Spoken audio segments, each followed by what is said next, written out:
여호수아 23장 8절에서 11절 말씀 함께 읽었습니다.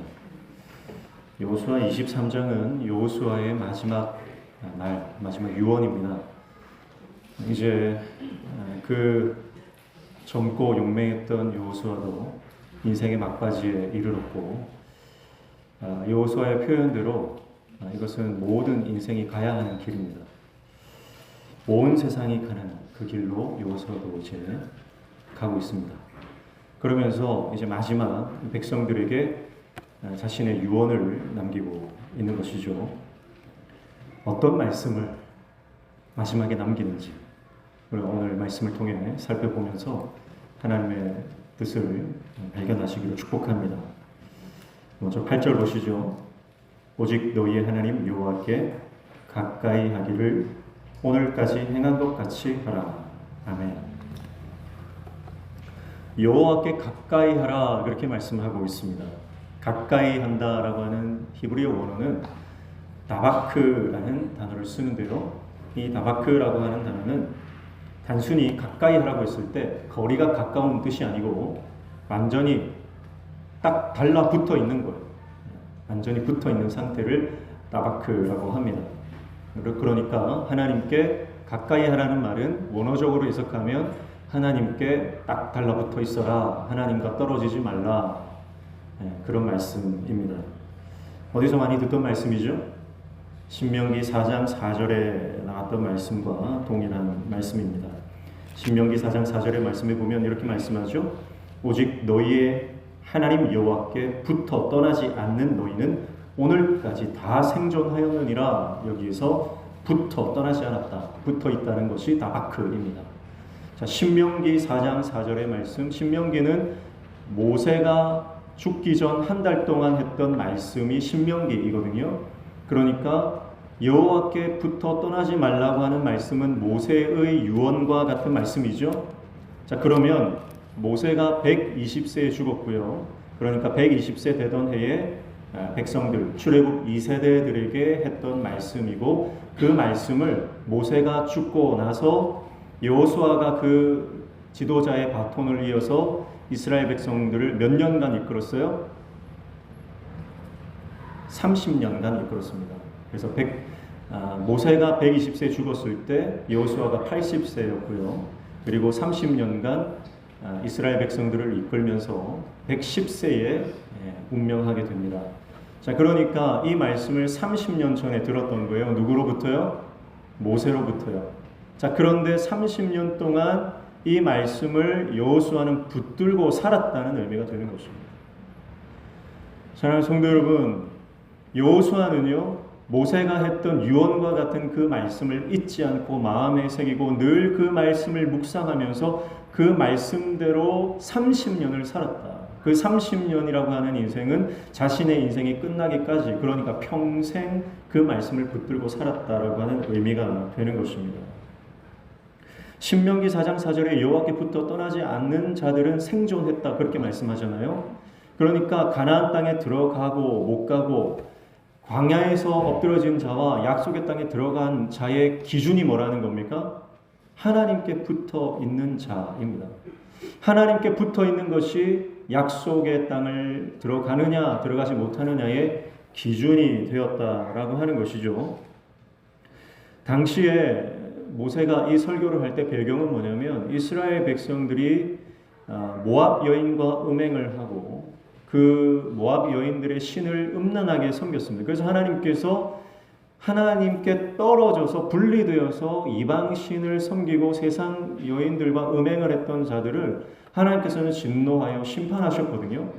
그런데 거기에 죽음을 당하지 않고 약속의 땅에 들어간 자들은 바로 세상 유혹에 흔들리지 않고 끝까지 하나님을 붙들고 그 하나님께 속해 있었던 자들이라는 것입니다.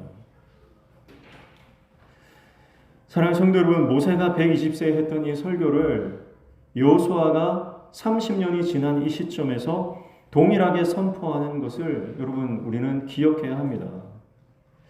모세가 선포했던 하나님의 말씀이 여호수아 남은 인생을 붙들었다라고 하는 것이죠.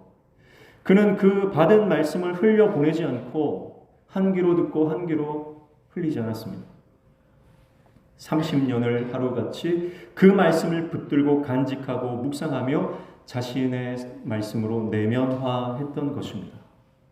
그렇기 때문에 여호수아는 이 힘들고 어려운 난관을 헤쳐나가며 가나안을 정복할 수 있었던 것이죠. 여러분, 여호수아처럼 이렇게 여러분의 평생을 붙들고 있는 하나님의 말씀이 있습니까? 여호수아처럼 날마다 묵상하며 그 말씀을 놓치지 않는 여러분의 인생 말씀이 하나씩 한 구절씩 있기를 축복합니다. 그래서 이 말씀이 여호수아에게는 거의 인생 말씀입니다. 그래서 인생의 성공의 비결, 하나님께서 주시는 그 영적인 은혜를 내가 누리는 비결, 그것이 바로 하나님께 붙어 있는 것이다. 그렇게 생각했던 것이죠. 한국 야구의 전설 무쇠팔 최동원 선수를 아마 다 아실 겁니다. 그는 비교적 이른 나이에 대장암으로 투병하다가 53세에 운명을 달리했는데요. 그가 병실에서 숨질 때까지 야구공을 놓지 않고 끝까지 쥐고 있었다라고 하는 일화는요, 굉장히 유명한 일화죠. 그가 죽음 앞에서도 끝까지 붙들었던 것이 바로 야구라고 하는 것입니다. 여러분, 우리가 마지막까지 붙드는 것이 무엇인가가 여러분 우리의 인생을 대변하는 것이죠. 마지막 우리의 목숨이 다하는 그날에 무엇을 붙들고 있겠습니까? 내가 죽더라도 불러야 하는 이름은 무엇입니까? 내가 죽더라도 포기하지 못하는 그것이 바로 무엇인지 여러분 지금 이 시간 내 삶을 점검해 보시기를 축복합니다. 그래서 하나님의 말씀, 여호수아는 그 말씀을 붙들었다는 거예요. 그리고 그 말씀을 붙들었기 때문에 여호수아는 이 힘들고 어려운 가나안 땅 정복이라는 것을 승리로 이끌어낼 수 있었다라고 하는 것입니다. 룻기 1장 14절에 보면 룻이 그 시어머니 나오미를 붙쫓았더라 그렇게 말씀해요. 오르바는 시어머니와 입맞추고 떠났습니다. 이별했죠. 그러나 룻은 나오미를 떠나지 않고 끝까지 붙여찼는데요. 이 붙여찼다라고 하는 것이 바로 따바크, 떨어지지 않고 딱 붙어 있는 단어를 동일하게 쓰고 있습니다. 시어머니를 떠나지 않고 찰싹 달라붙어 함께 할 때 여러분 이 룻의 인생 가운데 어떤 일들이 일어나는지 우리는 너무나 잘 알고 있습니다. 룻은 그가 살던 모압 땅으로 다시 돌아가지 않고 나오미가 믿던 하나님을 믿기로 결단하고 어머니의 땅으로 함께 가는 것입니다. 그때 여러분 룻의 인생에 새로운 서막이 시작됩니다. 룻의 인생에 영적인 대전환이 일어납니다. 하나님이 베풀어 주시는 놀라운 기적이 그 인생 가운데 시작된 시점이 어디입니까? 그가 시어머니를 떠나지 않고 붙쫓았을 때입니다. 그때 룻의 인생에 하나님의 놀라운 인생 역전의 기적이 펼쳐지는 것입니다. 그리고 그는 하나님의 은혜로 보아스라고 하는 유력한 자를 만나 결혼하게 되고 그리고 예수 그리스도의 조상이 되는 놀라운 은혜를 얻게 되는 것이죠. 여러분 여기서 나오는 나오미는요 바로 하나님의 말씀, 신앙을 상징하는 인물이고요. 보아스는 당대의 유력한 자로 복을, 하나님의 축복을 상징하는 그런 인물로 볼 수가 있겠습니다. 자, 여러분 여기에서 우리는 영적인 원리를 하나 알 수 있는데요. 그것은 뭐냐면 룻이 복을 쫓지 않고 세상적인 축복, 성공 그것을 쫓지 않고 나오미, 즉 하나님의 말씀, 하나님의 은혜, 신앙을 선택했을 때 하나님께서는 그에게 보아스, 즉 하나님의 하늘, 복을 허락하셨다라고 하는 것입니다. 그러나 오르바는 어떻습니까? 그는 또 다른 세상적인 성공을 쫓아 하나님을 떠난 것입니다. 그리고 그의 이름은 성경 이후에 등장하지 않습니다. 사랑하는 성도 여러분, 우리도 그렇지 않습니까? 우리는 하나님의 말씀, 하나님의 은혜를 건너뛰고 생략하고 세상적인 복을 추구하는 경향이 있습니다. 그러나 여러분, 우리가 정말 복된 인생을 살려면 먼저 하나님의 은혜를 붙들어야 하는 줄로 믿습니다. 하나님의 말씀을 내가 먼저 붙잡을 때에 여러분 하나님께서 우리에게 복을 주시는 것이죠. 믿음으로 승리하는 비결은 그러므로 하나님께 가까이 하는 것입니다. 하나님께 딱 붙어 있는 것입니다. 내 인생의 영적인 것을 사모하며 하나님을 따라갈 때 여러분 하나님께서는 우리에게 놀라운 은혜와 축복을 허락해 주실 줄로 믿습니다.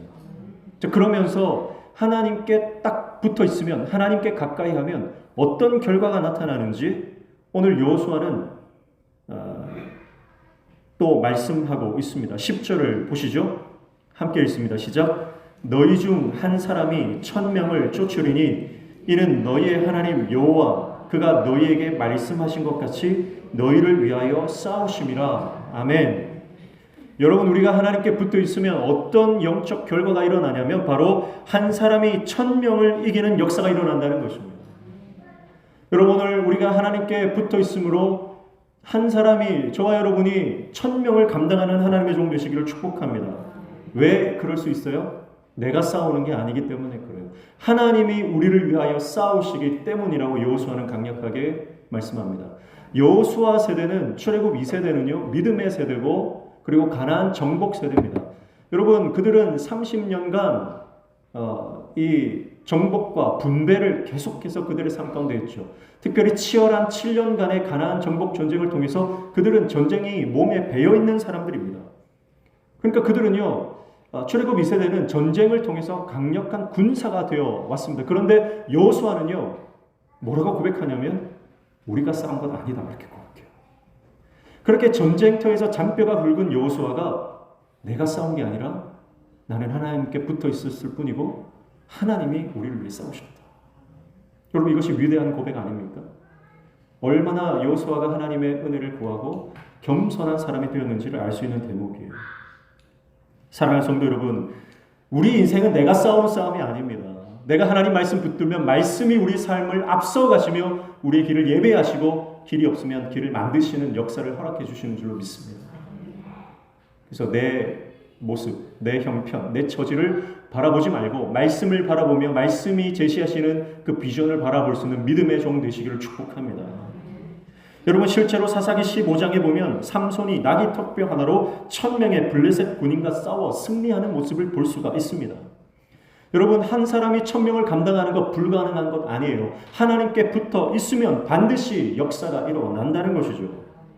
여러분 그때 삼손이 나귀 턱뼈 하나로 블레셋 군인, 일반인도 아니에요.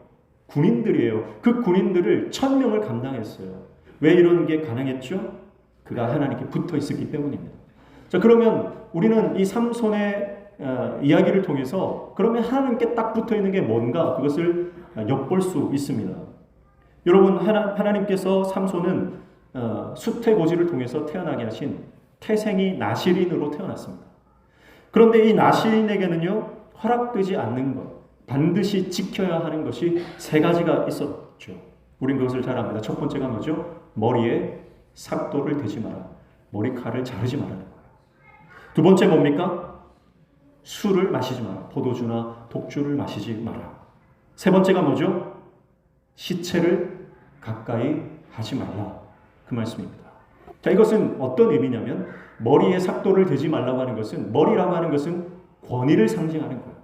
그러니까 우리 인생의 권위, 우리 인생의 주권, 삼손은 나실인으로 태어나서 나실인으로 살아가야 되기 때문에 자기 생각이나 자기 철학이나 자기 주장이나 자기 고집으로 살아가지 말고 하나님의 말씀대로 살아가는 하나님의 주권을 인정하는 삶으로 살아가라고 하는 영적 정체성을 주시는 거예요. 그러니까 머리에 삭도를 대지 않는 것은 영적 정체성을 드러내는 것입니다. 두 번째, 독주를, 포도주를, 술을 마시지 말라라고 하는 것은 술을 마시면 어떻게 됩니까? 판단력이 흐려지죠. 그래서 술을 마신다라고 하는 것은 우리의 혼이 정결해야 한다. 그래서 우리의 혼적 정체성을 드러내는 말씀입니다.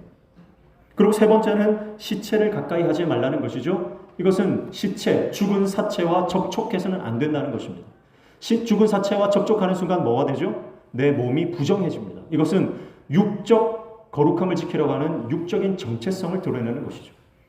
그러니까 여러분 하나님께 가까이 한다라고 하는 말은요. 삼손의 사례를 보면 우리 삶의 영적, 혼적, 육적 정체성을 지키며 하나님 앞에 거룩하게 살아가는 인생, 말씀을 붙잡고 말씀대로 순종하며 살아가는 인생이라고 하는 것을 보여주는 것이죠. 여러분 그렇게 하나님께 붙들릴 때, 하나님께 딱 붙어 있을 때, 하나님께서 기뻐하시는 하나님의 사람이 될 때, 그런 삶을 살아갈 때 여러분 우리는 1000명을 싸워 이기는 하나님의 종이 된다는 말씀입니다.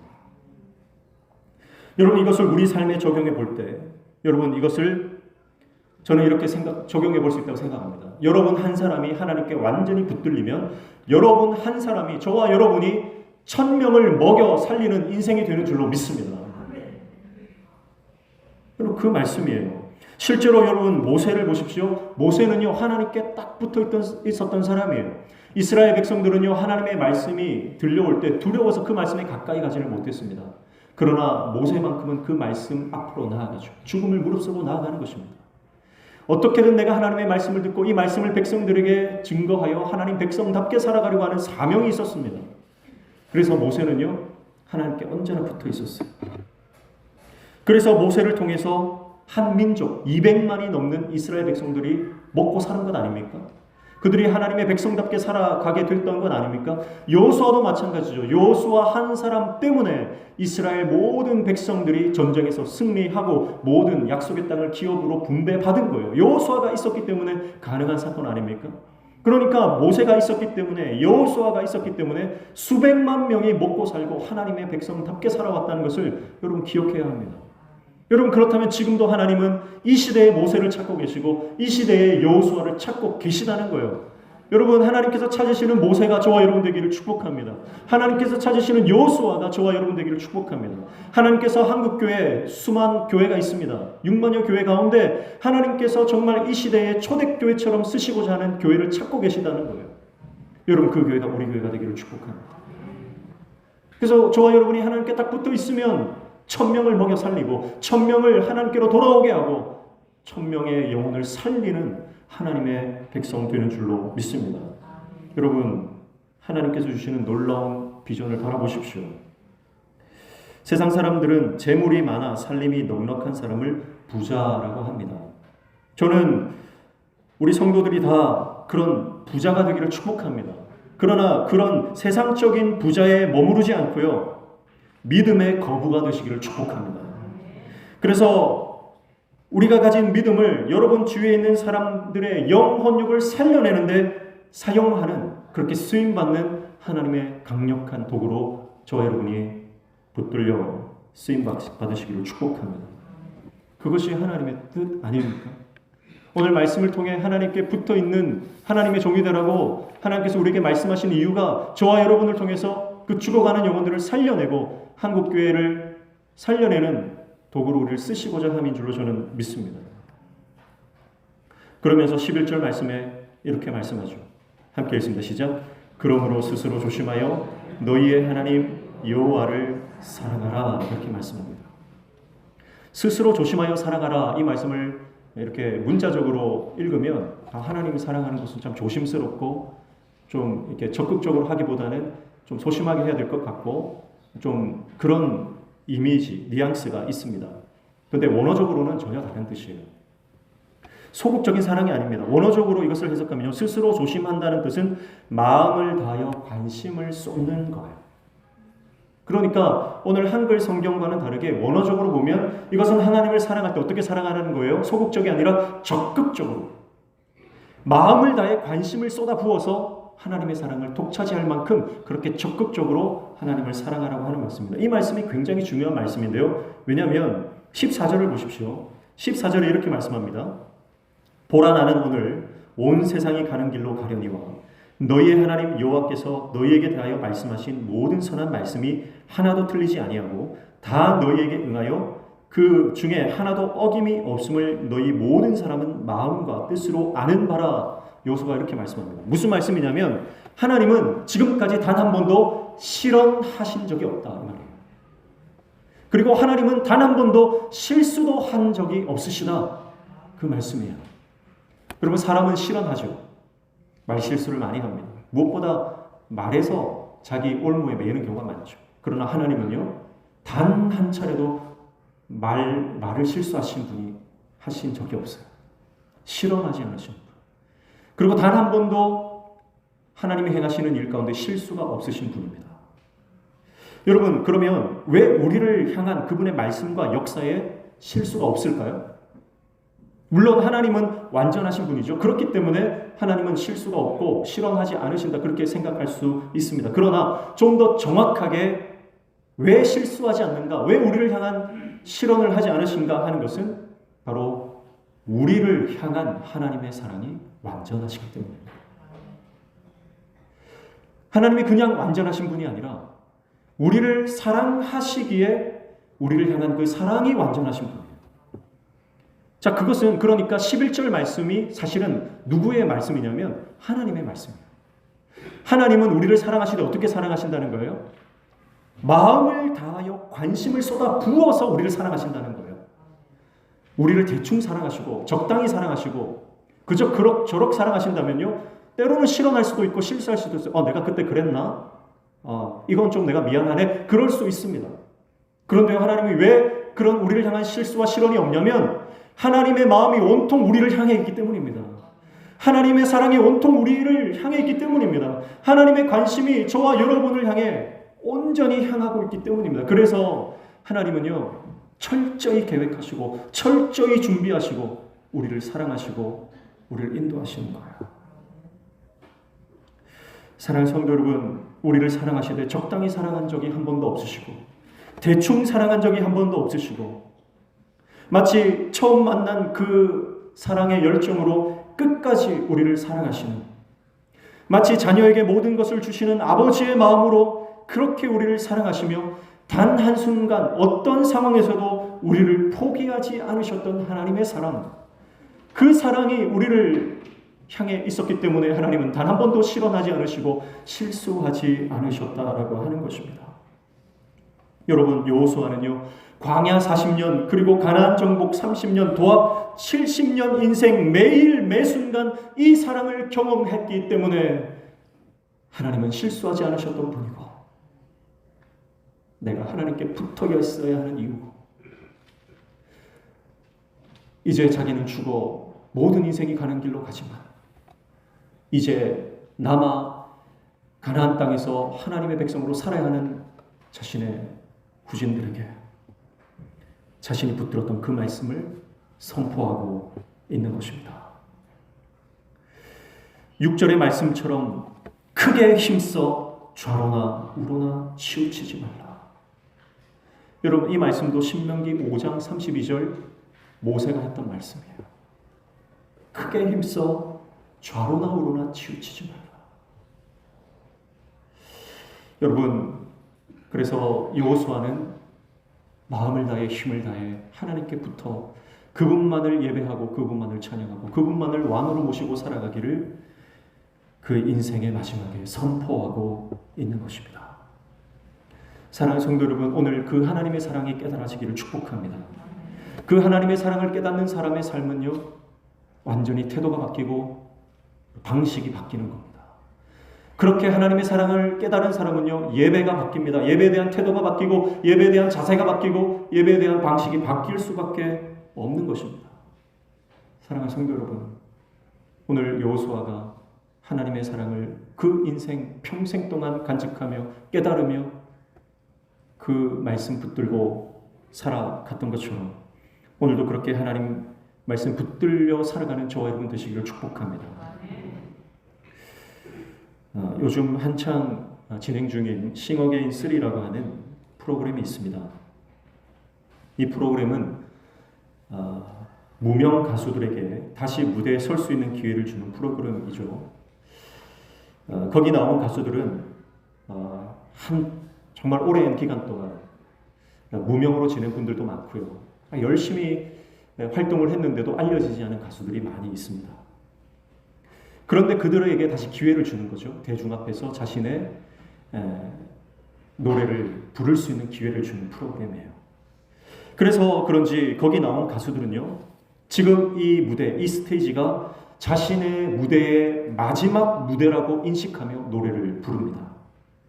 대중 앞에 설 수 있는 최후의 기회라고 생각하면서 자신의 모든 것을 쏟아붓고 혼신의 힘을 다해서 노래하는 것을 보게 됩니다. 그래서 그런지 여러분, 그 무대는요, 정말 간절함이 있고 애절함이 있고 그리고 감동이 있는 것 같습니다. 다음 라운드를 생각하지 않습니다. 내가 여기 통과해서 다음 라운드에서 더 많은 걸 보여줘야지. 그런 생각을 하지 않더라고요. 지금 이 라운드가, 이 스테이지가 마지막 무대일 수 있기 때문에 여기서 내 모든 것을 쏟아붓겠다. 그런 생각으로 내 무대에 서는 것을 보게 됩니다. 여러분, 사람 앞에서 노래하는 것, 대중 앞에서 자신의 노래를 부르는 것, 사람들이 심사위원으로 서서 심사를 하는 그 앞에서도요, 이것이 나의 인생의 마지막 무대라고 생각하며 여러분, 노래하는 것이 감동이 되고 그 안에 힘이 있다는 거죠.